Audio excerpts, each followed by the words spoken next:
Le château de Maintenon a une mémoire vivante, celle de Monsieur Rindre.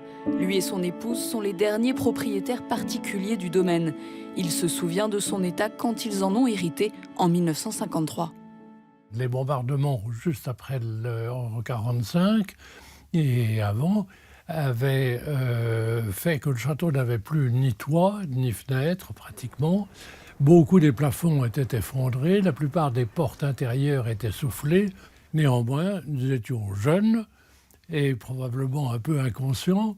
Donc nous nous sommes lancés dans le projet et nous avons commencé en 1953 les travaux.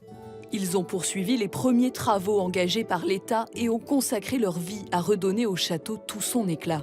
Les employés le savent bien, comme Yvette, qui travaille ici depuis 26 ans. Elle nettoie à elle seule en 2 jours toutes les pièces, des tableaux jusqu'au sol. C'est une chance de travailler ici quand même. C'est pas... Il est magique ce lieu. Donc depuis que je suis ici, puis que voilà que j'ai quand même connu un petit peu madame, elle venait avec nous pour faire la poussière et tout ça sur les objets.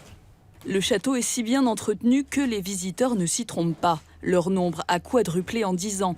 Mais le passage et les vibrations fragilisent à force les parquets et certaines œuvres qui sont alors mises à distance. C'est un ouvrage de 1711 qui a été établi selon les règles qui étaient établies par Madame de Maintenon à l'école de Saint-Cyr.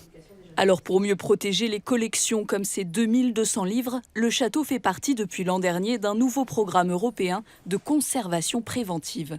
On a des experts qui viennent nous donner un coup de main sur justement la conservation préventive. L'importance de le faire in situ, c'est pour voir effectivement comment ça peut s'abîmer par rapport à l'éclairage, par rapport à la chaleur, par rapport au fait qu'un des 2 côtés du château est plus à proximité de l'heure, et donc avec des taux d'humidité qui sont importants.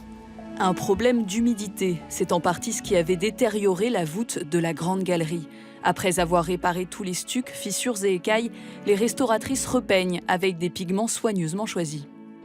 Ici, la retouche est difficile parce qu'on a des modulations qu'on ne voit pas forcément. Et puis, parce que justement, on est sur de la peinture décorative, donc avec des motifs très répétitifs. Et en fait, la moindre imperfection se voit tout de suite. En fait. Donc ça demande beaucoup de précision, beaucoup d'exigences. Et donc beaucoup de temps. Il leur faudra 2 ans pour restaurer la galerie. La fin des travaux est prévue début 2020.